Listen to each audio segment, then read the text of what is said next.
We're talking today with James Potter of Muskegon, Michigan, and the interviewer is James Smither of the Grand Valley State University Veterans History Project.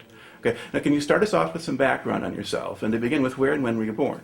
I was born in 1985 in December in Muskegon, Michigan. My mom's name is Denise, my dad's name is John.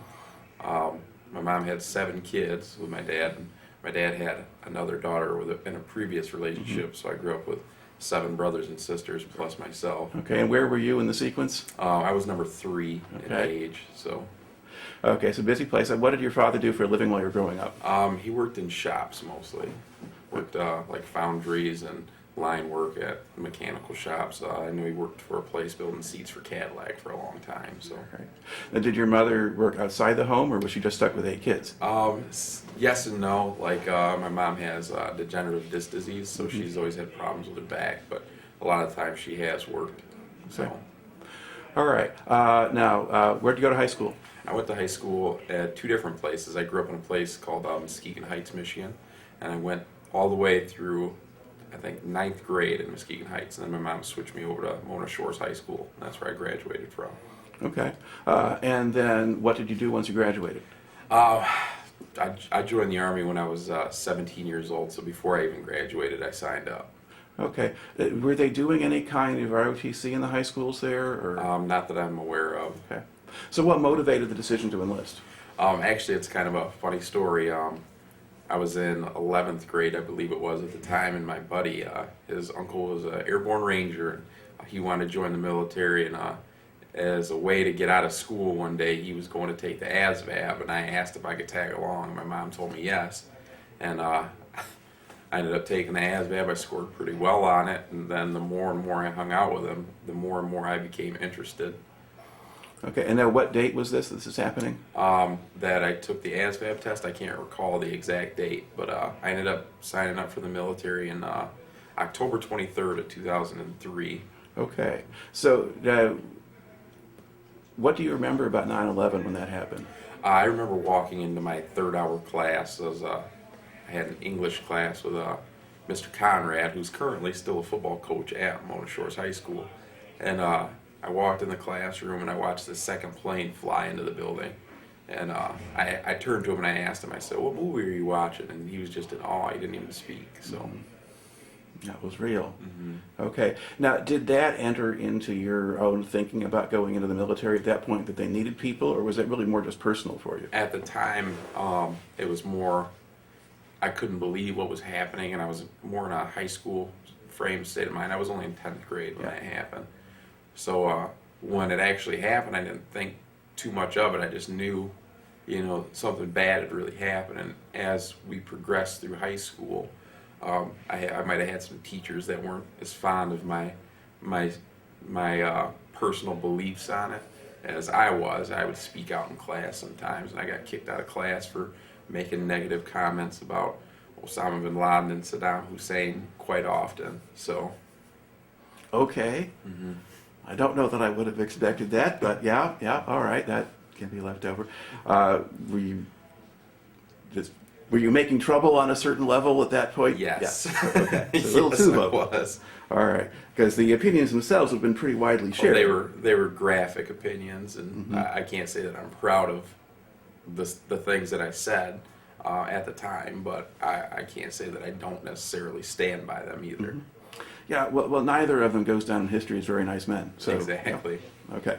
All right. So basically, so you had opinions about that, and so once you're actually going though and enlisting, was that more just because this looked like an interesting thing to do? No, I think after I took the ASVAB test with my friend, and I started really getting more into what was actually going on, and I started voicing my opinions. I started to build more of a belief of what I was doing, and my mom used to tell me the only toys I ever played with growing up were G.I. Joes, and my mom always said that when I was growing up, all I would ever say I wanted to be was a G.I. Joe. And I guess over the years between me playing with toys and me being in high school and doing all these sports and stuff, I kind of forgot that, but I think it rekindled after 9/11. Okay. So then, now just explain for the outsiders, what is an ASVAB? An ASVAB is like the entrance exam into the military. I believe you have to get like a 31 or a 32 or a 33 to get in, and it goes over stuff like math. It's basically the civil service exam almost. So Okay, so it's just basic math, reading comprehension, Yeah. that kind of thing. Sure, but then from that they begin to figure out, first of all, can you get in? But do they make any decisions about possible specializations based on that? It does.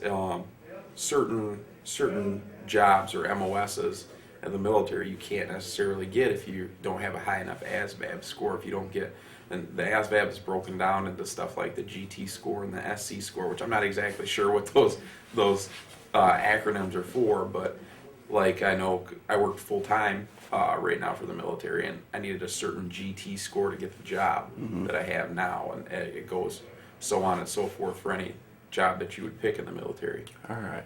But you've done well in it, you passed, and then 2003, you go in. So where do they send you for basic training? They sent me to Fort Leonard Wood for basic training.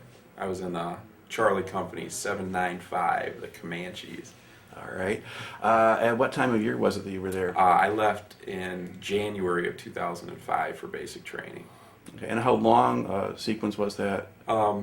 I graduated, it's a crazy story, but I graduated on May 26th of 2005 from basic training. Okay. So they're no longer doing the Vietnam era 8 weeks.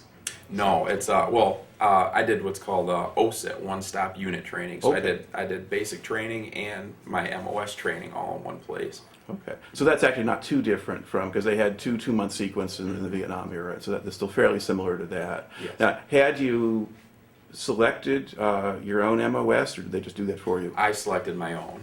Okay, and what did you pick? I picked 31 Bravo, military police. Okay. Now, Leonard Wood, that's mostly an engineer training place. Mostly engineers and military police, Okay, so actually. You know? They got that for you as well. Okay, now just take us through the basic training experience first. What was that like? We had reception, which you're in reception. I think we were there for 6 days. And it's just all this in processing and shots and go through your medical records and your financial records and that kind of stuff. And you get a haircut and they shave all your hair off. And then they take you to the PX and they get you running shoes and spandex shorts to go under your PT shorts. And it's just you feel like you're being shuffled through everything so quick that you don't really realize what's going on. It feels like you're being moved through an assembly line. And then you get on the bus one day and everybody puts their head in their bags and you end up getting off the bus to just people screaming at you and you don't know what's going on. Everything's hectic and they're screaming at you. They're giving you a direct point. You can hear what they're saying. You can clearly understand what they're saying, but for some reason your body just won't let you do what they're saying at first. So that was my first experience with basic training. And as basic training went on, it got harder and harder and harder, but it was easier and easier to understand what they were saying, especially when they were yelling at you. It just becomes kind of a way of life, and I don't know, it's like when they would wake you up in the morning, they'd wake up screaming or with a bullhorn, and they say, toe the line, everybody jumps up, and your first day when you wake up, you have no idea what toe the line means.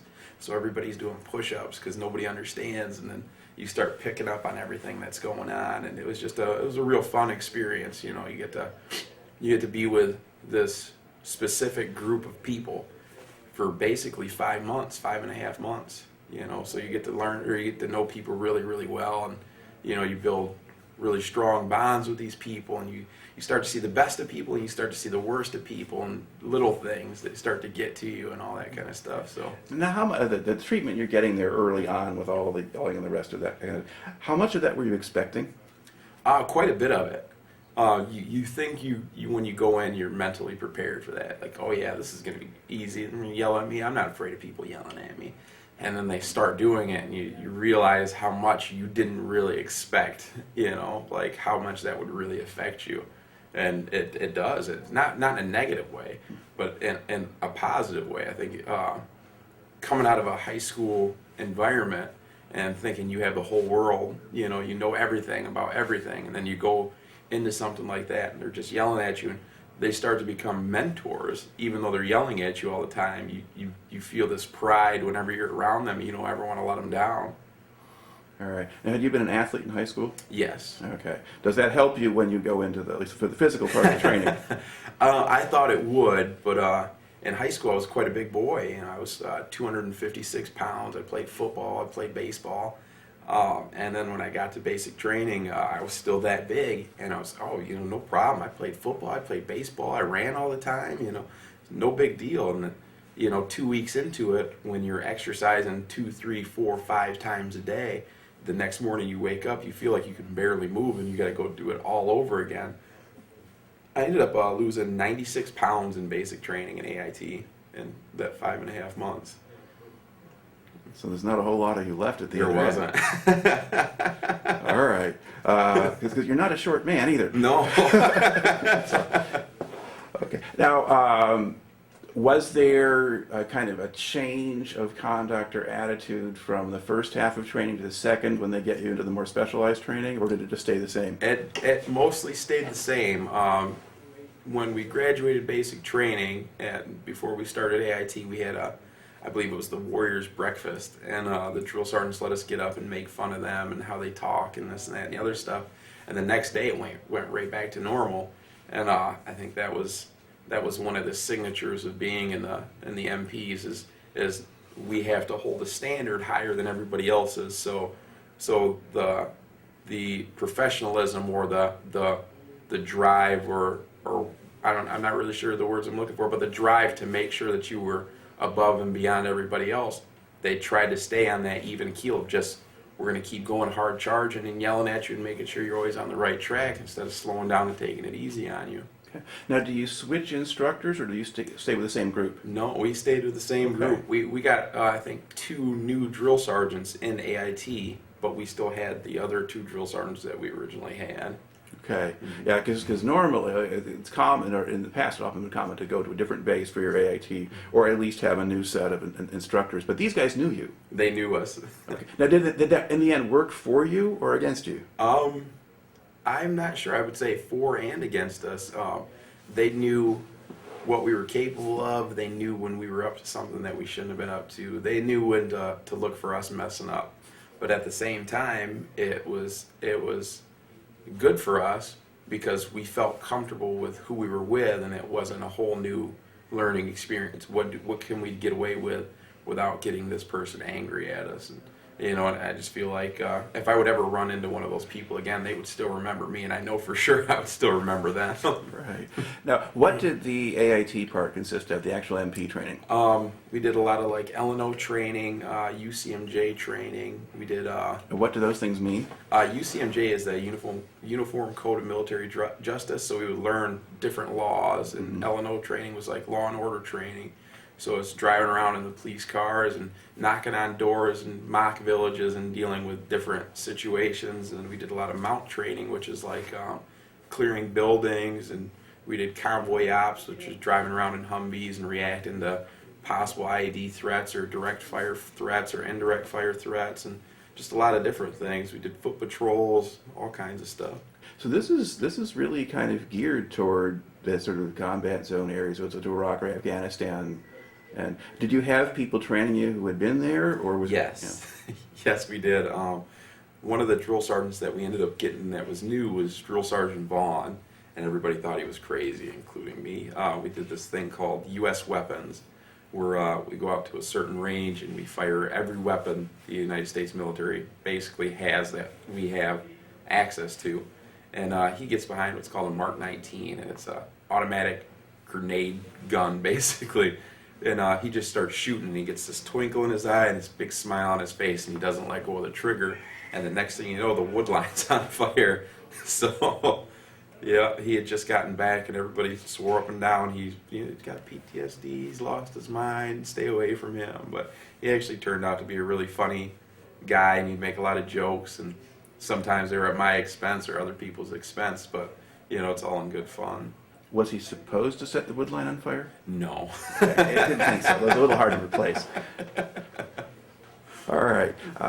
So did they do, at that point, I mean, you got the sort of operating in these different areas, were they at that point trying to sort of teach you anything more specific about things in the Middle East or anything, or was that going to come later? A lot of it was all geared towards what was going on in the Middle East. Like a lot of our training, like reacting to bombs on the side of the road. You know, a lot of the times, I don't know if that was a common thing in World War II or in Vietnam, but I know in Iraq and Afghanistan it's a pretty common thing. Or indirect fire on a base, or indirect fire while you're in your vehicle. It's a common thing.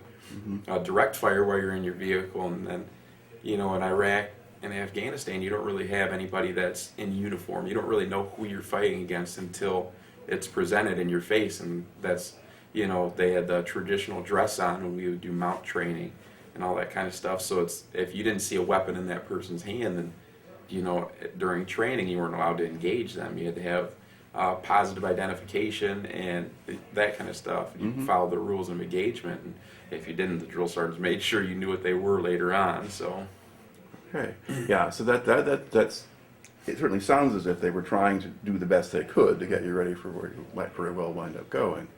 All right. So less of sort of the sort of stateside crowd control, general police work stuff. yes. Okay. All right. So you complete this now. We made it in the middle of '03. Now what do you do? That's actually in '03 I signed up Okay, to the military. So '04 that you're actually 2004 is when I Train- graduated okay. from high school. All right. And between 2004 and 2005, they sent me to this program called RSB, and it's just the Recruit Sustainment Battalion. And you would do 1 week in a month until they sent you to basic training. Okay. Okay. So I So was- there's a longer sequence there. Yes, there So was- now we're talking like '05 for when you're in- 05 is yeah. when I went through basic training. Yeah, okay. Yeah, May 26th of 2005 is when I actually graduated from basic training in AIT. Right. Okay. You complete that. Now what? Now I end up at my first unit, the 144 Military Police Company, and I drilled with them for probably 4 months, and they started asking for volunteers to go to Iraq with the 46th Military Police Company Okay. Now where was your first unit based? in Owasso, Michigan. All right. And what was life there like? It's, you know, it's hard to remember because I didn't spend much time there. I remember going to a weapons range, and I remember we were in Fort Custer 2 of the 4 times that I was there, and the other 2 times I think we were just really cleaning weapons, just waiting for whatever would happen, you know, waiting to get called up, I guess. And the 46th Military Police Company, they got called up, and I remember my first drill, my very first drill, they asked for volunteers to go. And I raised my hand, and my platoon sergeant told me no. So the second drill, same thing. We need volunteers to go to the 46th Military Police Company to go to Iraq, and I raised my hand again, and that went on and on. And the 4th drill, I remember him telling me that I wasn't going, so I went and talked to the first sergeant, and the first sergeant sent me back into the 46th Military Police Company. Okay. So for the record, so basically when you enlisted, I guess we didn't specify this earlier, you enlisted in the Guard rather than... Yes. Okay. And so you're basically, the Owasso thing, you're just doing the drill weekend thing Yes. and so forth. So now did you have a civilian job at the same time? Or? Yes, I was actually working at shops too, just like my dad. I actually worked at the shop that my dad was working at before he stopped working. So. All right. Okay, so now you've gone up, you volunteered now to go to Iraq, and once you've made that commitment, now what happens to you? I made that commitment for one specific reason. One of the guys I went through RSB with for that whole year, I ended up going to basic training in AIT with him, and he actually slept in the bunk right next to me. And I remember the day we graduated, he goes, if we go to Iraq, you make sure that we go together, volunteer for whatever comes up. And I was trying to keep that promise, and I volunteered, and sure enough, he was waiting for me when I got off the bus in Alpena. The first training event that we would have as the completed 46th Military Police Company. And I got off the bus, and he goes, I thought you'd never make it. So, yeah, so we ended up going to Iraq together. Okay. Now, how much did you actually do in Alpena before you left? We spent one drill up in Alpena, and we did mount training there. And then we did a bunch of other drills. We did 2 annual trainings, which are the 2 weeks a year. A lot of the times they're a little longer than the 2 weeks a year. They don't really tell too many people that, but I think both of them were 21 days and 23 days that we spent in Grayling, and we just did all kinds of training like we did at MOS school. So. All All right. Now, the company that you're in, they've had to fill the ranks by drawing in people from other units? Yes. All right. So did it take them a little while to shake things down and get you all working together? Yes, it took quite a bit of time. What they ended up doing is, after so many months, they sent us to, to Fort Dix, New Jersey, and that's when we started really integrating into teams and squads and platoons. And there was a lot of people in the 46th Military Police Company that I didn't meet until we actually got to Fort Dix, New Jersey. Right. So what proportion of that group then had actually come with you out of Michigan, do you think? All of them. Okay, but you said you didn't, so they're with you, but you didn't really meet them? I didn't really meet them. Okay. I think there's like 5 or 6 different military police companies in Michigan, and they took volunteers from all of them. All right. So. Okay. So you get to Fort Dix, and then is it then Fort Dix to the Middle East, or what's Yes, that? Okay. we went from Fort Dix. We spent 3 months in Fort Dix, and then we went from Fort Dix to Kuwait for 2 weeks to acclimatize, is what they call it, just to get used to how hot it is and drinking water more often and moving around with all that gear on before they actually take you into a combat zone. Okay. Now, while you were still at Fort Dix, were they now preparing you, giving you more information about what's going on in Yes. Iraq, and Yes. and what are they emphasizing at that point? They were emphasizing that we were going to East Baghdad. We were going to a place called Maya, and the area that we were going to have, they considered to be what's called EFP Alley. And as basically at the time that I went, the areas that we were in were considered the most dangerous places in Iraq at the time. It was actually the most dangerous portion of the war in the most dangerous place. Okay, EFP Alley, what does that mean? That's EFP is a explosive forward penetrator, I Okay. guess is what they call it.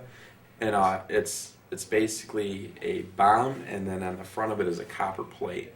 And the copper plate is shaped like basically like the bottom of a pop bottle. Mm-hmm. And when it explodes, it forms a projectile of molten copper, and it melts through anything.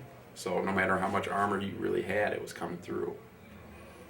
Okay, where had they gotten those things? I don't know. I suppose they had all the leftover arsenal from the Iraqi army. The They were all they make them. Yeah. They make them. They just take explosives of any kind that they can find, and they'll pack in nuts, bolts, marbles, rocks, anything for extra shrapnel. Mm-hmm. And then when it goes boom, you got the projectile that's coming at you, plus all the shrapnel that's coming with it. So. Okay, so that's something to look forward to. All right. Now, physically, how do they get you from New Jersey to Kuwait? They flew us there. So I think our first flight was probably like a 7-hour flight, and it went from New Jersey to Germany. We spent 2 or 3 hours in Germany. We weren't allowed to leave the terminal, and then we went from Germany to Kuwait. We spent that 2 weeks in Kuwait, and then we flew from Kuwait into Bayat, the Baghdad International Airport. And we spent 6 days there until the Chinook showed up to take us to Maya. Okay. The time in Kuwait, so they're trying to acclimatize you and so forth. Now, did you have sort of air-conditioned barracks or facilities, or were you just sleeping in the heat? No, we had air-conditioned tents, but during the day they would make us get in all of our gear and grab your camelback, fill it with water, grab all your weapons. We're going on a ruck march, for 2 miles one day, for 3 miles the next day, for 4 miles the day after that, until everybody would, till you really felt comfortable that everybody in your group could do it, could go that long wearing all that stuff. So Okay. Now, just if you wanted to sort of profile who's in this unit, what's the age range of the personnel, you think? it was a lot of young people. Actually, I think I was 20 years old. I turned 21 in Baghdad. But yeah, I would say they ranged from 19 to, I would say, mid-30s. A lot of them were probably in the early to mid-20s range, though. Okay. So it's not a whole lot of, weekend warriors in their 40s that they're sending over here Not for this really, kind of no. job. No. All right. We did have one guy who was in his 50s, though. And, that guy, if you put him up on a PT track to run 2 miles, he'd outrun you all day. Mm-hmm. So he was in probably one of the best shapes that I've ever seen. So. Yeah, but they're picking people they think can make. Did people have trouble adjusting physically? Yes, we did have quite a few people that had trouble adjusting. We had a lot of people go down as heat casualties in Kuwait. We had a lot of people go down when we were in Wisconsin, or not in Wisconsin, in New Jersey even, that I don't know what came over them or what kind of issues they might have had, but we had a lot of people get sent home from there even. Okay. Well, I think I suppose trying to operate in full pack and everything else for extended periods of time, if they hadn't been used to that from their training or something, then it gets them. Okay. So you go through your time in Kuwait. What's your impression of Baghdad Airport, or what do you remember about landing up there? I remember the tents that they put us in. We had cots with mattresses on them, and the tents just smelled like mildew. And I just thought, oh, I can't spend a whole year in this place, you know. And then the chow hall, it seemed like it was a forever walk away, and there was tons of rocks everywhere, no pavement. So everywhere you walked, it felt kind of awkward. So I just couldn't wait to really get out of BIAP, out of the Baghdad International Airport area. What was actually going on at the airport? Was it just flights in and out? Not really. A lot of the flights in and out were just military personnel coming or going home on leave or going home altogether. It was mostly the airport was surrounded by 3 different bases that were operational, so other troops would, basically work out of there for their time that they spent in Iraq. So we didn't really meet a lot of them. We ended up in an area where it was our company and then like a company of Ugandan soldiers. So that was kind of fun. That was interesting. What impression did you have of those guys? Those guys were just all around genuinely nice people, so that they were, I don't know, they always wanted to share their like chai tea with us and, oh, come eat over here. And it's like, no, it's okay, so. All right. Yeah, I'm not sure most people realize that Uganda sent anybody there, but Yeah. that they were part of the coalition. Yeah. Okay. You see that. But this wasn't a time when anybody is rocketing the base or sending you mortar rounds. Where we were, the airport is so embedded in the middle of these 3 bases that even if rockets were coming in, we wouldn't even know about it. We were so far in that rockets wouldn't have made it to where we were, and we didn't hear them. So. Yeah. So it was quiet enough otherwise, and it was just. You weren't doing anything. Yeah, for the first 6 days we weren't doing anything. And now they load you in helicopters and send you, and you do land right in your neighborhood, or They landed us right on the base that we would be working out of. So the first night we land in Fab Rastamaya. I think we got there probably around midnight, and we all get off these Chinooks. We're all getting our gear, and they walk us, probably a half a mile through the base to where we're going to be sleeping. And so everybody kind of hunkers down for the night, and we know we got to get up pretty early. And the very first night we were there, this base, we used to run around the outer perimeter of it, so just inside the fence line, and it was 2.2 miles all the way around. And the first night, we started getting mortared. And I've heard 2 different stories. We get either 28 mortars or we got 32 mortars, and I'm not sure which one is accurate, but mortars were landing so close to our barracks that air conditioners were falling out of the walls and stuff like that. I felt like we had woken up in what I believed was a war movie. That's what it felt like. And just that kind of fear just takes over you all in one spot. So that's the moment when you realize you're not playing soldier anymore, it's real? Yes. Okay. Now, when the mortar attack happens, does anybody tell you to do anything, or do you just stay where you are? Everybody ran to bunkers. There was bunkers all over the place, and it was kind of funny the way it happened to us, because with each set of barracks, there was T-wall barriers all the way around your barracks, and inside the T-wall barriers are bunkers, but we got there in the middle of the night, so we had no idea where the bunkers were.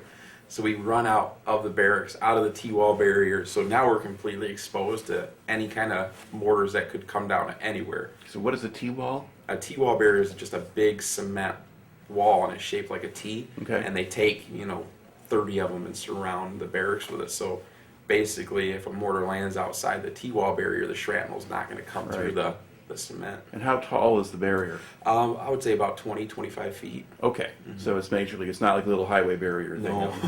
It's the highway barriers, just imagine those 25 feet tall. All right. Like that, so. Okay. So did you take any casualties, or? Not that night, we didn't.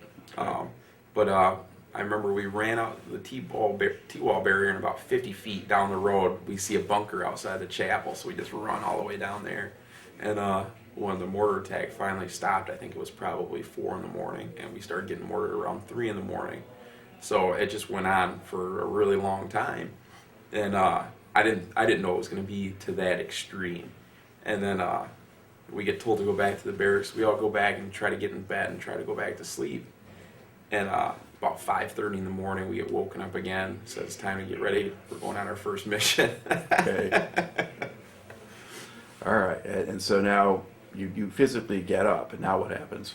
Now we get up and we're just meeting all the people that we're replacing, and they're gearing us up. You're going to need this. You're going to need this. Make sure you have this. And we load into Humvees, and after about 2.5 hours of them just giving us instructions, and we go outside the wire. We're in East Baghdad for the first time out in the real world. Okay. So what does Baghdad look like now that you can see it? It's hard to explain. Everything seemed brownish gray, and for a lot of the space, all you seen was garbage, and like it looked like a landfill and stuff burning, and dead animals on the sides of the roads, or broken down vehicles on the sides of the roads, or buildings with bullet holes in them, or it looked hectic, chaotic almost.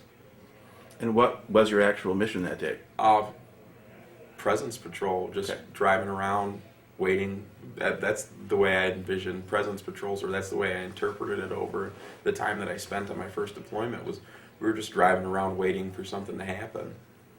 Okay. Now, how long was that first deployment? The first deployment, I believe it was supposed to be 15 months, but I only made it 8.5 months through it. Okay. Now, about who else was on the base with you, or what kinds of units?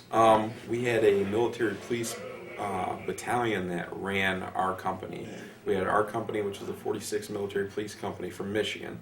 We had one of the infantry companies from Michigan that was also in our battalion. Then we had another military police company that was from Puerto Rico in our battalion.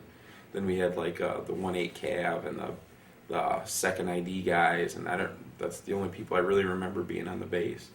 Okay. So you've got a fair number of regular troops there along with you guys. And basically, do you have essentially the same mission the whole time you're out there? Yes. Okay. So was there a kind of daily routine to it that you got into? Yes, kind of. The times that you would get up would vary, just because you always wanted to throw everybody off. They didn't really, say we would go out at 8 o'clock in the morning one day. We wouldn't come back till maybe 8 o'clock at night that day. Then we would have to go out the next day at 3 o'clock in the morning, just to kind of throw it off. We didn't want to build a pattern where they knew we were leaving at this time, or when to start watching us, or how to start watching us. So. All right. And what would happen when you went out on these patrols? A lot of the times we started, when we first got there, we did checkpoints. We would set up checkpoints. We would search vehicles, and we had these computer cameras, and it was biometric scanning, so it'd take pictures of people's retinas and fingerprints, and we just kind of get to know the local populace that way. Like, okay, this person's always in this area, or this area, or this area, or this is how we can identify certain people. And it was almost like we were building identities to people. So. And how did they respond to all that? I don't think they liked it very much. They kind of felt like we were coming in and taking over, and the people in our area didn't really respond well to that. I remember one time we were out at a checkpoint. We were out there all day, and my driver gets out of the vehicle for his rotation. I was the gunner, and my driver gets out of the vehicle for his rotation, and he gets probably 3 feet in front of our truck, and you see a red flash fly right in front of him, hit a brick wall, and you just hear a big snap. He turns around, and his first reaction was, excuse my language, was oh shit, and he runs back to the truck. He knew he just got shot at by a sniper. And so everybody jumps back in their trucks, and we wait probably 20-30 minutes. One guy goes to open his door, his driver's side door on his Humvee, and he gets the door open, and snap, another round hits right in his window. So everybody gets in the trucks, we kind of duck down, and after a couple hours, we hear that 2 checkpoints further down the road, a guy got shot in the head by a sniper. And we called that guy lucky, because that night he was in the chow hall bragging about what happened.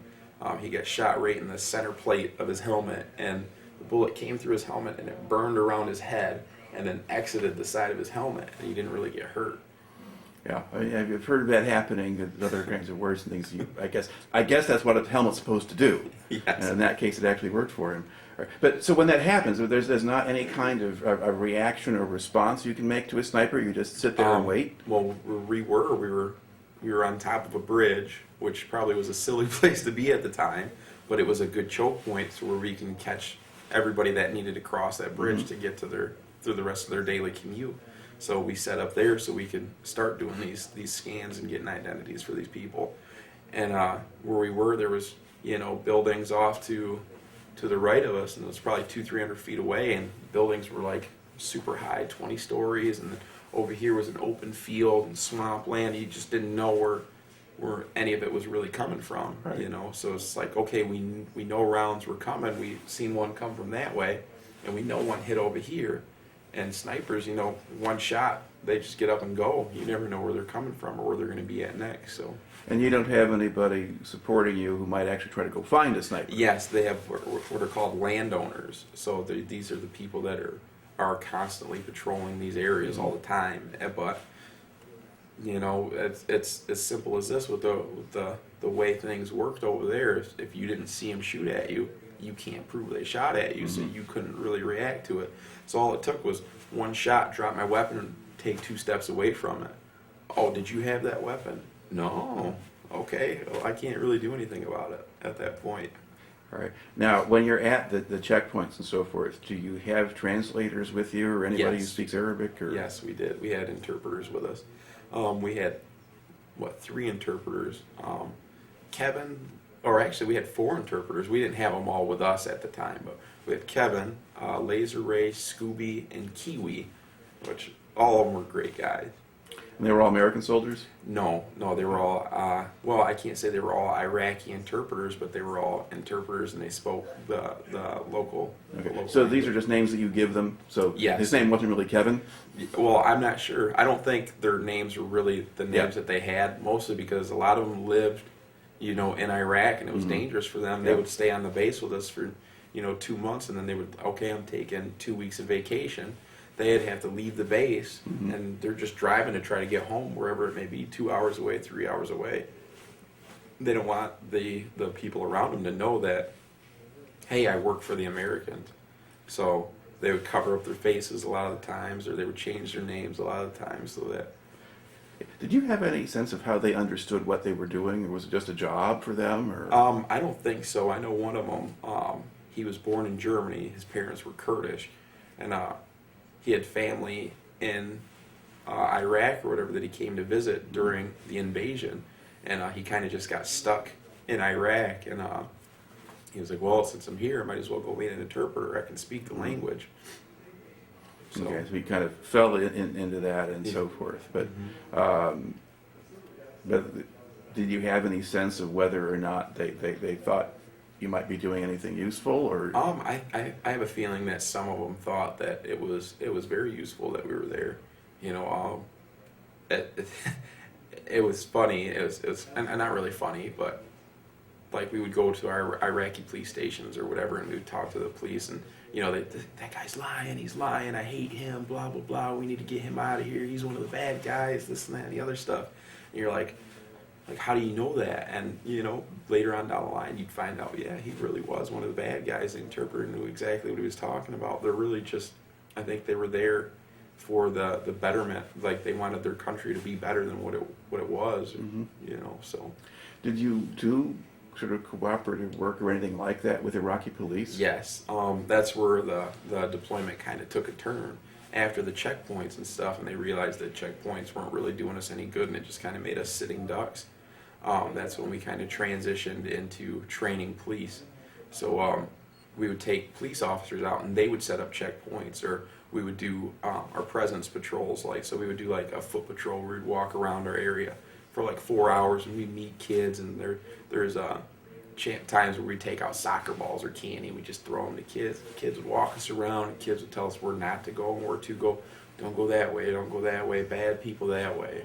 Okay, good, Or we would drive around neighborhoods and we would throw out soccer balls and stuff to kids, and we did a lot of that kind of stuff. We were the kids there were just they were so great, you know, they loved us most of the time.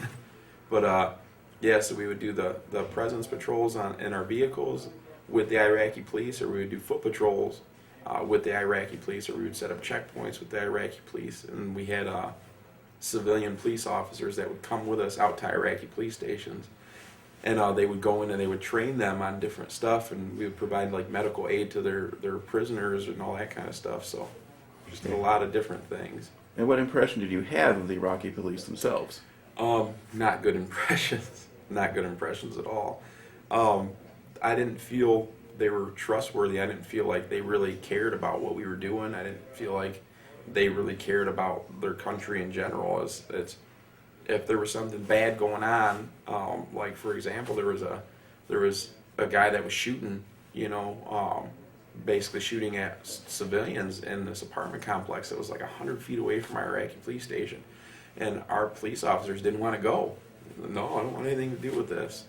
It's like, this is your job. This is what you're here for. You have to, you know, if you're not taking care of your country, if you're not policing up your country, who's going to do it? We're not going to be here forever, you know. So that's the kind of sense we got from them a lot of the times. Or they were just, I hate to talk bad about them, but they seemed like they were lazy. Like they didn't care. They were there to get a paycheck and have a place to stay, and they wanted food and they wanted stuff for free, and that's just what it was. It felt like.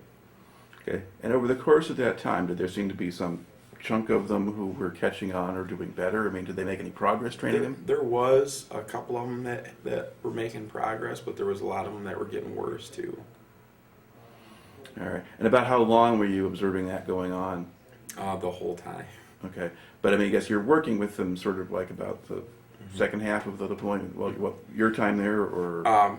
With my time there, I was just a gunner, so my job didn't really consist of getting out of the truck. My job was more security, so I didn't really work hand in hand with them. But, you know, I would interact with them every now and then, and it just seemed like, you know, you know, you're around some people and you just feel like you can't trust them. And that's the sense I got from a lot of them. Okay, now back on your base itself, I mean, you said you got mortared, you know, right away. Was that a regular occurrence? Yes. We were in Uniform 3 almost the whole deployment. Uniform 3 is you can't go outside without wearing eye protection and a helmet and a vest and carrying your weapon and a couple of magazines filled with ammo just in case, and we would get mortared every day. But was there a reaction to the mortars? Was there did they try to find the mortars, or? Yes, it was. We had was the field artillery guys would actually fire back. They put in systems where when mortars would start coming in, you can hear that they're coming in. An alarm went off and went, "Boo! Incoming! Incoming! Incoming!" And after I think 2 mortars, the field artillery would be zoned in right where they're at, and they would start shooting back. So you'd hear, you know, rockets or mortars coming from our base going towards them. So the 28 or 32 in one session was not normal? Not really, no. It would be maybe 10, Yeah. you know, 10 a day probably. And sometimes it would be more than once during the day. But it got to the point where we heard so many explosions that, like, say you're in your bed at night and you're trying to sleep and you hear an explosion, you got your headphones in, you're watching a movie on your laptop, you would take your headphones out and you go, was that on the base or was that off the base? Was that a bomb on the side of the road or was that a mortar? And you would wait to hear a second explosion. If you didn't, you would just put your headphones back in and lay back down like it was nothing. Just kind of get used to it after a while. Yeah, I just kind of get desensitized to it. All right. Now, were you taking casualties out on these patrols? Yes. We ended up losing 3 people. 3 people lost their lives in our deployment. And we sent quite a few people home from injuries. Okay, and what were most of the injuries caused by? Most of the injuries were caused by bombs, roadside bombs, EFPs. All right. And what kinds of measures would you take to try to detect them? Whatever you could. It's just staying vigilant, basically. They would have stuff hidden, like there was a 7 stack of EFPs, so 7 EFPs hidden in what we thought was a boulder the whole time we were there, you know, and it's just spray foam that they painted. You know, so you're driving down the road, it looks like a big rock, and you see it there for 2 months, and all of a sudden it explodes. You know, so really the countermeasure to it was just did you see a little sensor light on it that was this big when you were driving 50 miles an hour past it? All right. Now, while you're there, how much contact did you have with home? Not very much, really. Me and my mom kind of had a little bit of a falling out when I was overseas. And my dad, he has epilepsy, and him and my mom aren't together. And my dad's not really computer savvy, and phones weren't really the most easy way of communication with back home. So you could email, was that? You could email, you can do the Yahoo Messenger with the video or whatever back then, and the video wasn't the greatest, and we would have what they call blackouts on the fob, where if somebody was injured or if somebody was killed, they would turn off all forms of communications to the outside world, because the military should be the people that inform the families that people got hurt. Well, that was such a normal occurrence on our base that it was, say out of a normal work week, you would be able to use the computers 2 or 3 times a week. All right. Now, how would you characterize the morale in your unit over the course of the time you're with them? I think our morale was really high, especially considering the circumstances. So you're holding up under whatever stress or whatever that you got. Did you have effective leadership, do you think? We did. We had really good leadership. Yeah, absolutely. We had great leadership. Our first sergeant was great. Our commander was great. Our lieutenants were great. Our platoon sergeants were great. We might have had a few issues with the squad leader that we had, and luckily he was replaced by somebody else. And then we had an issue with the team leader that I had, and he was replaced by somebody else too. So they were really on top of it when it came to, this person isn't cutting it. We need to move that person around with somebody else and put them in a different role that fits them better. So, all right, so you got a well-run company, and yes. that makes a lot of this stuff work. Okay. Now you said your tour ends about halfway through. How did that happen?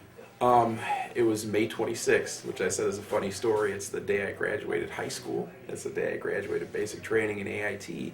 And then on May 26, 2007, I was in the turret, and my squad leader was in our team leader position, which is the front passenger seat, because our driver was on leave. So my team leader was driving, and we rolled over a 4-stack of EFPs. And I was injured, and the driver was injured, and the TC was injured, and we had our interpreter in the back seat, and he was also injured. All right. And so how badly were you hurt? I was injured badly enough where I spent 5 months in the hospital. They almost took my left arm from the elbow down. 70% of my face was 2nd-degree burns and deep tissue burns. I almost lost my left eye.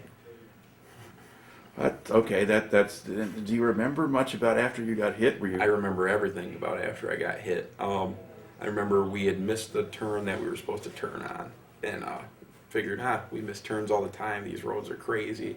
These people put up roadblocks to try to keep, car bombs and stuff out of their area, because they don't want their families or their kids or their neighbors to get hurt. So they would put up these smaller T-wall barriers to keep the bad guys out. So everywhere we drove, it was like a maze almost, and we missed a turn to go one place, so we just figured out we miss turns all the time, or we have to turn around all the time. We'll just keep going this way. And we're driving up what's called Berm Road, and it's just a big berm. And on the side of it is this scrapyard, metal scrapyard, and my squad leader says over the radio, "Be careful, they like to hide stuff under this." And I looked down for some reason, and the next thing I remember, I was looking up, and everything was just so hot. I just remember it's like, oh my God, it's so hot. So I jumped out of the truck, and I jumped off the top onto the passenger side onto the ground. And I kind of stumbled around for a second, and I go, oh my God, I'm not supposed to be out of the truck right now. And when I turned around, all I seen was a big black cloud of smoke. And I was, oh my God, where's the truck? So I kind of weighed my way through the smoke to the passenger door, and I opened the door, and my squad leader's up on her knees trying to climb over a burning radio mount. And so I grab her by the back of her vest, and I just kind of yank her out of the truck. You've only got one functional arm, though, right? And I didn't realize it at the time. So I grab her out of the truck, and she's yelling at me, get Labani, who's the guy that's driving. And so I go around the back of the truck, and the rear passenger door right behind the driver's seat is open. It's blown open. And Kiwi, the one that was from Germany and they got stuck in Iraq and all that stuff, he's in the back seat, and he's moaning, and his face is so burnt. it looks like his eyelids are melted shut. So I grab him, I pull him out of the truck, and I just hear this yelling, this blood-curdling scream. And I open the driver's side door, and all I see is fire, everywhere fire. So I reach in to try to grab Labani, and what happened was one of the EFPs came in from under his seat and just took his legs off. And what it did is it's turned his body sideways, so he's laying on his back in the fire on the driver's side seat. So I reach in to grab him, and I can feel him, and I grab onto his sleeve, and I can only use this hand, so I pull back out of the fire, and all I see is blood from my fingertips to my elbow. So I reach back in with this hand, and I put my hand under his armpit, and I can just feel my wrist burning. And I yanked him out of the truck, and I just drug him as far as I can get him. And at what point did your own injuries catch up with you? They didn't really. I'll get to that. I'm sorry. Excuse me. So when I get him out of the truck, the next truck drives around us, and I'm holding Labani's hand, and I'm trying to get my tourniquet. I only have, the tourniquet in my med pouch, which I have here, and I have a tourniquet on my vest, which I had here. I couldn't get either one off because my other hand wasn't working, and I'm holding his hand. And I could just see him, his left eye was gone, his legs were gone, and just blood everywhere. And he's, just looking up at me saying, Potter, Potter, Potter.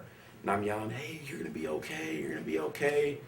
And I'm trying to get these tourniquets off, and Sergeant Bates and Specialist Schwarzenegger, they come and carry him off. And I said, I'm going to go get help. And I get up and I run back to my lieutenant's vehicle, and I open his door, and I said, sir, I think I'm hurt. And he tells me to just sit down. He cuts open my sleeve, and he goes, don't look at it. Oh, it's too late. And I got muscle tissue just hanging out of my arm. And he goes, I think you have a compound fracture. So he puts a tourniquet on my arm, and back then we were putting tourniquets 2 inches above the wound, so it's on my forearm. He's turning this tourniquet until the two bones in my arm pinch the artery that's coming through together, and that's when it caught up with me. That's when I started to feel it. That's when it hurt. And at that time, during all this time, all we hear is gunfire, and when I'm pulling the body out of the truck, all you can hear is gunfire. Everybody's just shooting in every direction. Like, we don't know where it's coming from, but at the same time, they know, these people are hurt. We got to make sure they don't get hurt any further. We got to protect them. And what it was the gunfire, or the rounds in our truck were cooking off. Oh. Yeah, from the heat. So the LT yells at me, get in the truck, Potter, get in the truck. So I get up, and I run around the back of his truck to go get in the rear passenger seat behind the driver. My truck explodes for a second time, and that was all the hand grenades and stuff that we had in the truck. Boom, so it goes off again. Now everybody's loaded in trucks. Everybody that's injured is loaded in trucks, and we take off, and we get all the way back to the base. Now, had you witnessed any scene like that before that one that happened to you? Not really, no. Okay, all right. So now that they get you back, and what kind of medical facilities did you have there on the base? Or? On base, we had a hospital there, but we didn't spend very much time there. When we got there, the 3 trucks that we had left out of the 4, we pull onto the base, and they got stretchers out, and they're carrying Sergeant Brown in, who's the squad leader. She had shrapnel peppered up and down her left side, and she basically fainted. Mm-hmm. Then we had Labani, who lost his legs and all that stuff, and they're carrying him on a stretcher. Then they got Kiwi, whose face is that badly burnt he can't see anything, and he's probably inhaled fire and all that stuff. They're carrying him in on a stretcher, and they open my door because I can't open it from this side. And so we're going to put you on this stretcher. And I said, the hell with that, I'm walking. And I get up, and I walk in the hospital, and our battalion sergeant major puts his arm around me, and he asking me my name and all that stuff. So that was kind of a cool moment for me. That was one of the most memorable portions of that whole thing for me, is just somebody actually embracing me, like, hey, who are you? You're doing a great job out there. And I'm like, yeah, hell yeah, I am, So they cut all your clothes off you, and I was pretty upset because I just got a brand new pair of boots 2 days before that, which I really needed these new boots, and they cut my new boots off of me. So I was upset about that. I don't know why that would even make sense in anybody else's mind, but to me it was very, I was angry about it. And then they couldn't unload one of my weapons that I had on me, so I had to do it for them. And, so it was just different job skills. this person's a medic, and not necessarily a medic or a nurse or something like that. Like, I have no idea what I'm doing right here, and I'm like, yeah, it's there, you know. So we were there for maybe 20 minutes, and they loaded us all on Black Hawk helicopters and flew us to the IZ, the international zone, where there was a bigger hospital and more doctors that could treat us for what our actual injuries were. So, And how long did you spend there? I spent 4 days there. Okay. And then what did they do with you? Then they flew me to Germany. Yep, so I got on a plane. They flew me to Germany. I spent 7 days in Germany, which were probably the toughest days that I had. So they put me through, I went through one surgery in the international zone where they took the shrapnel out of my arm.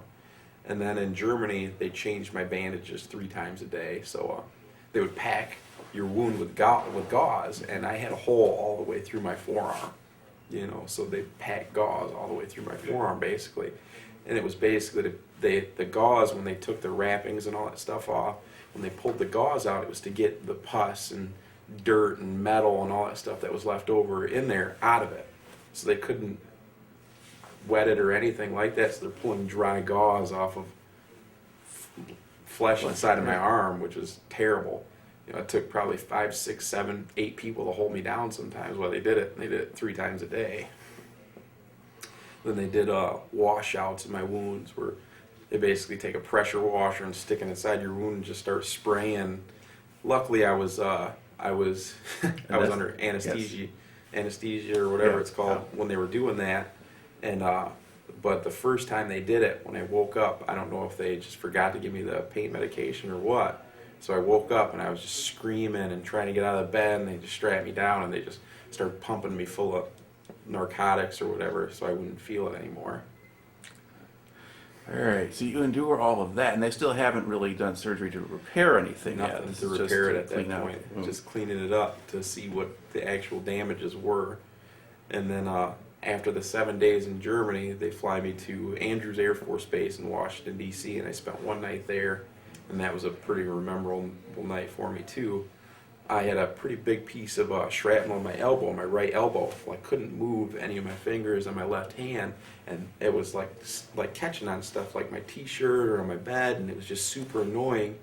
And at the time, I don't know if I was just had that much pride or whatever it was. I just never asked anybody to take a pair of tweezers and pull it out for me. So that night, I ended up locking myself in the bathroom.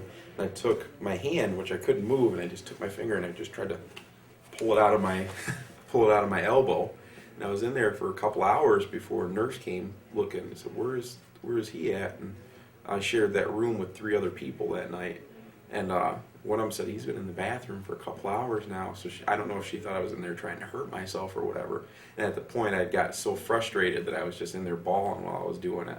I was just crying, trying to get it out of my elbow. And she was knocking, asking me if everything was okay, and I told her no. And I opened the door, and she seen what I was doing. I think she understood what I was actually going through, and she ended up taking it out for me. So. All right, and from Andrews, do you go to Walter Reed, or where do you go? No, I ended up going to Womack, the hospital in Fort Bragg, North Carolina. Okay. They sent, I think Walter Reed was more for patients with amputees. Then there was Fort Sam that was more for burn patients, or that could have been the other way around. And then Womack is kind of where they sent everybody else. Like, you know, you're injured, we got these 3 major hospitals that we're sending people to. Why don't you go to this one? You know, so they sent me to North Carolina, so I ended up not going to any of the hospitals that other people went to. And so that was kind of a rough one for me too, especially I think it took 2 weeks before they actually brought any of my parents there. So. All right. Now, in the meantime, did they perform any surgery, or Yes, they ended up doing tendon repairs and trying to close up my arm, but it was starting to get to the point where they didn't think they were going to actually be able to fix my arm or save my arm, and my dad got very upset about it when they pulled me aside, and just me and my dad in the room, and the doctor kind of told me, he said your arm it's kind of dead weight at this point. So you can either keep it as dead weight, or we can amputate it and start fitting you for prosthetics. And I told him I was going to need a couple days to think about it. My dad lost his mind. We're taking him to a real hospital. We're getting out of here. This, that, and the other stuff. And that's when I met Colonel Espinoza, my savior personally. He walks into my hospital room 2 days later, and almost word for word, what he said to me is, "Are you Specialist Potter?" And I said, "Yes, sir, I am." He goes, "Hi, my name's Dr. Espinoza. I heard about what's going on with your arm." "Yeah, you know," I said, "it's pretty rough." And he goes, "You mind if I cut it open and fish around in there for a while?" And I said, "Absolutely." So the next day they prepped me for surgery, and I was in surgery for quite a while. And what he did is he took a bunch of tendons and put them all together. So now I have basically 3 fingers that move together all as one. But it was because of him that I can use my hands still to this day. So you're still in the Army? Yes. Which would not have happened otherwise, certainly. It could have happened. I would have ended up doing something probably I wouldn't have enjoyed doing in the military, but I could have probably stayed in. Okay. Okay, now they fixed you. So by the time they let you out of the hospital, now where are we chronologically? I am still in Fort Bragg, North Carolina, and it's starting to creep into, I would say, December-ish of 2007. And they have me staying at what's called the Airborne Inn, going through physical therapy and all that stuff, and they finally send me home. And I end up at the 1436 Engineer Company, the company that I'm currently with now, and on a program called CBHCO, the Community-Based Healthcare Organization program. And it's if you get hurt overseas, they'll send you to your home. They feel that you would recover better at home after your major surgeries are complete, around family and friends, and you can just either work at a local recruiting station or at a local armory with the Guard or with the Army Reserves, and you just show up there every day and you just make sure you get to your medical appointments. Okay, now this tape is about to stop, so we're going to pause. Okay, and then we were talking here about what you're doing sort of after you've recovered, you come back, you're talking about, is that your current duty assignment now? Yes, the 1436 Engineer Company. I ended up there because it was the closest armory to my house, and I ended up working there for a little over a year and a half while I went through occupational therapy and then physical therapy, and they determined that I would never be able to do push-ups again because of the tendon damage that I did have in my arm.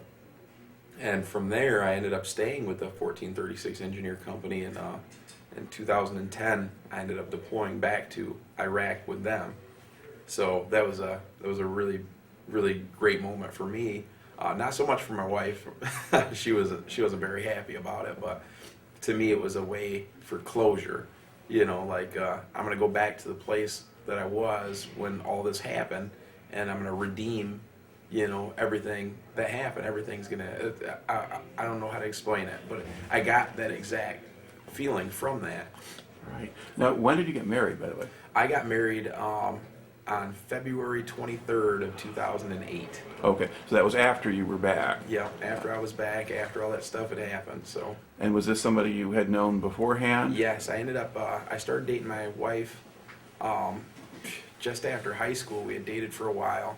Then we had broken up for a while, and then we started dating each other again. And she was with me through the whole time I was overseas, and she was with me through the whole time that I was hurt. And she actually, even though I was hurt, I couldn't really take care of myself while I was going through occupational therapy and physical therapy. I couldn't really wash myself. I couldn't wipe up after myself. And she stayed with me through all that, through my face being burnt, through my arm being, you know, that bad. She never left me, so I would never leave her, you know.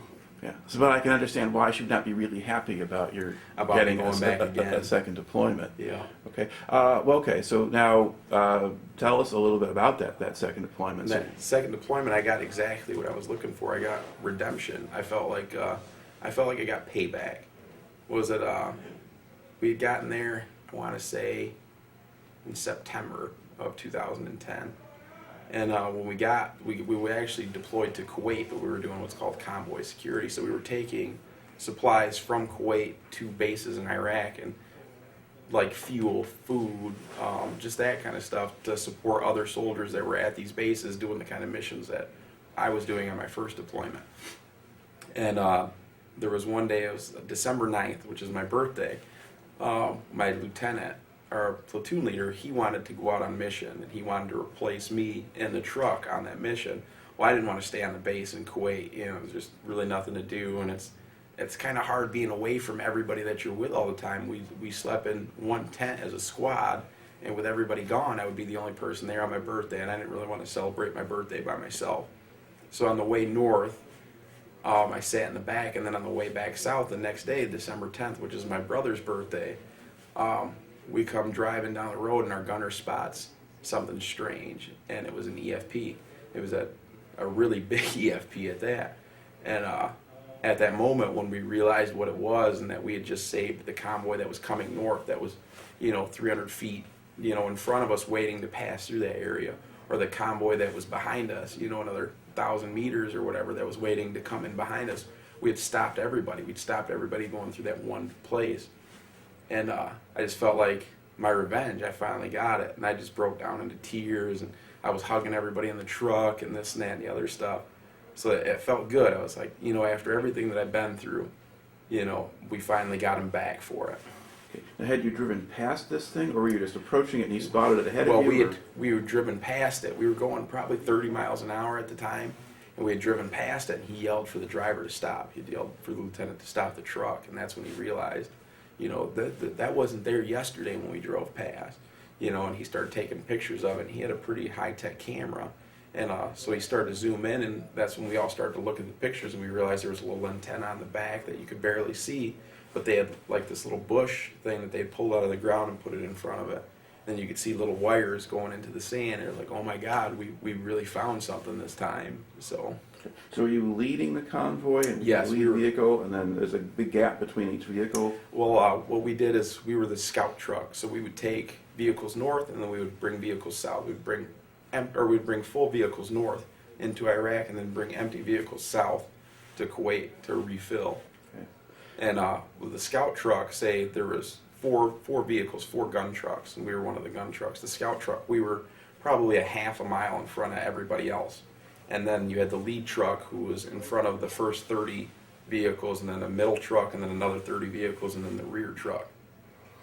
But if this is something where you've got somebody maybe controlling it, they're going to let you go by. They're going to let us go by and try to hit the bulk of the convoy. Right, and so you spot. Why did they have engineers doing this?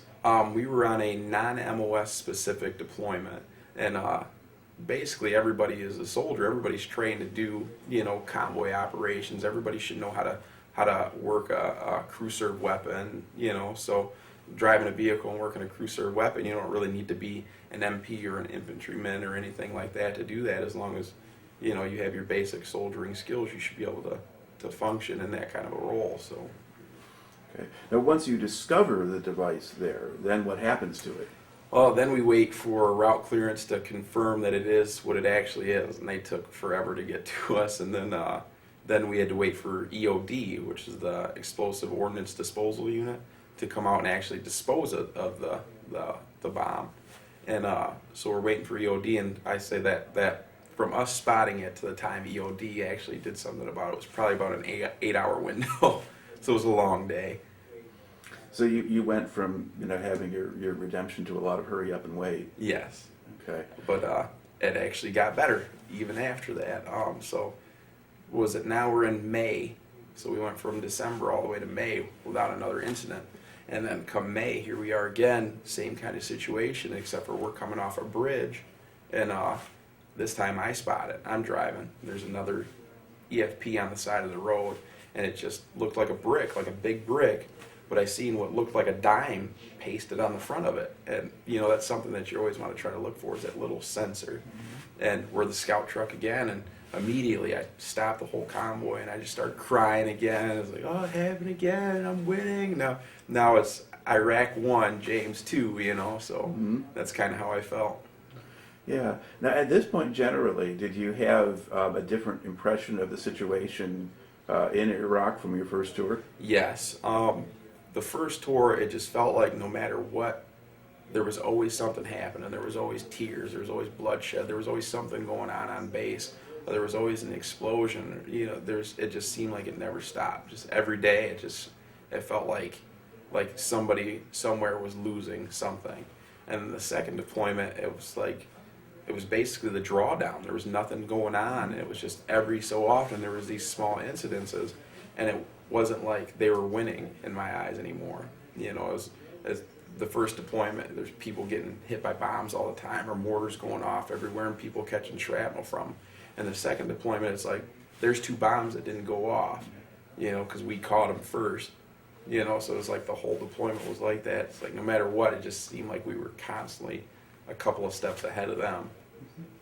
All right, and so you were basically kind of working, was it mostly just the highway between Kuwait and Baghdad back and forth, or did you go off other directions We too? didn't necessarily go all the way to Baghdad. We mostly went from Kuwait to Kab Adder, which is El Nasiriyah, the lower portion of Iraq. And then we did do one long haul mission where we went from Kuwait all the way up to LSA Anaconda, which is just further than Baghdad, just a little north of that. So.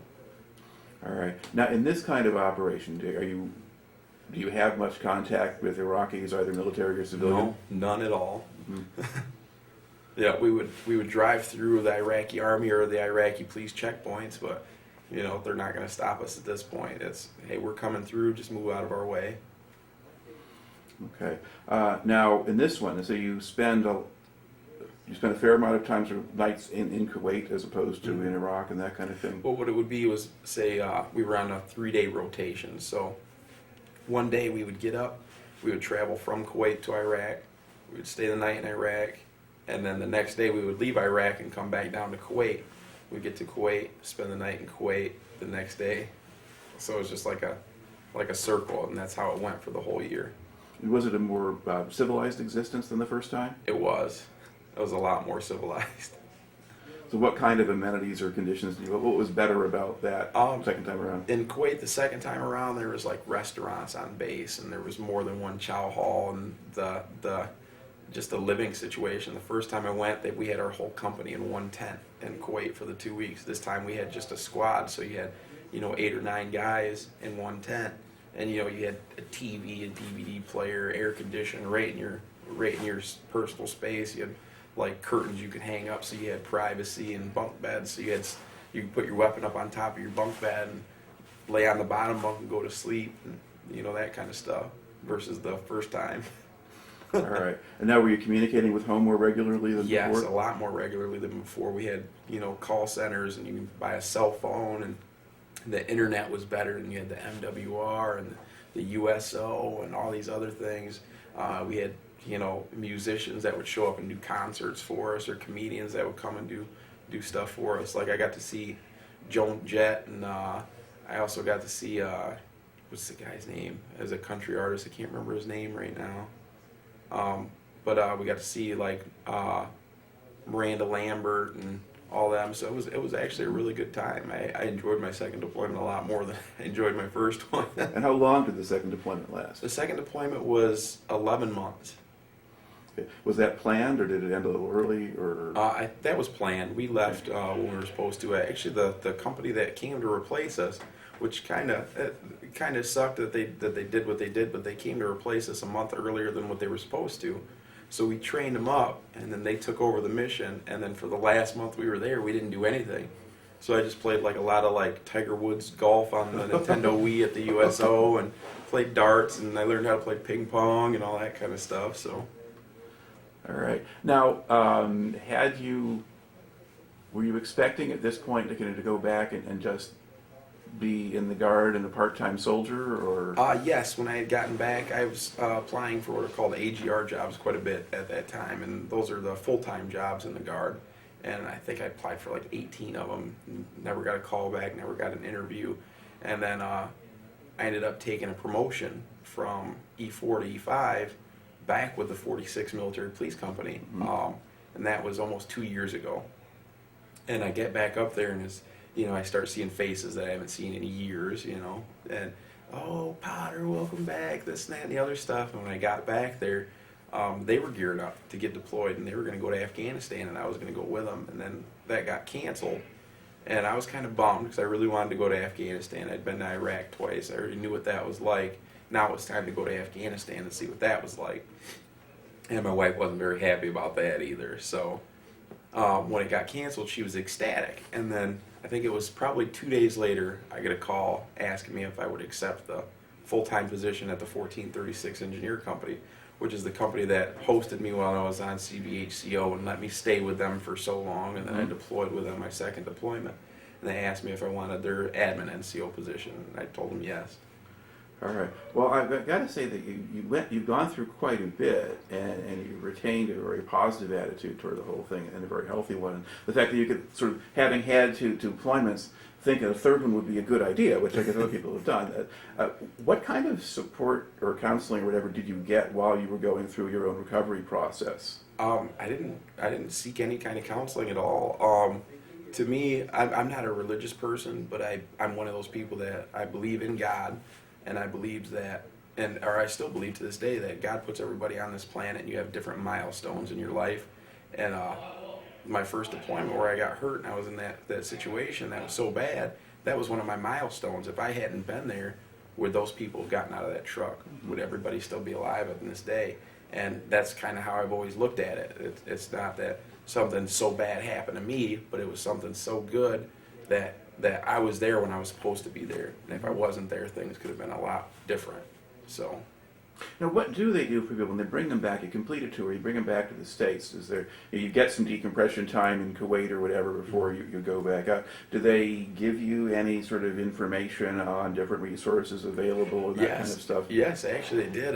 The military is really good about that. You go through demo processes, and they try to pull everything out of you. You know, are you suffering from mental issues or physical issues or any of these kind of issues? And they try to help you through those, and they do it more than once. You go through DMOB and they ask you about it, and you go through this different thing. I think it's PDHRAs, and they try to do the same thing. And then every year you go through a PHA, and it's just every time they see you, they're like, you know, are you sure there's nothing wrong? Are you sure you're not looking for help? And they have, you know, programs set up for it now, the buddy to buddy program, where they're trying to get other people that you know that you may have deployed with, you know, to help you. Like, hey man, if you have issues, I'm here for you, like that kind of thing. So the military's been really, really good about that. I've just never been one of the kind of people that needed it. I've always been able to easily speak up or speak out about what I've been experiencing or what I have experienced. And you know, it's just with the people that are around me, I always feel like everybody that I've ever met in the military is like family. You know what I mean? I bond well with people. So. Okay. Looking back over the course of your time in the service, are there other particular incidents or memories that kind of stand out for you that you haven't brought into the story here yet?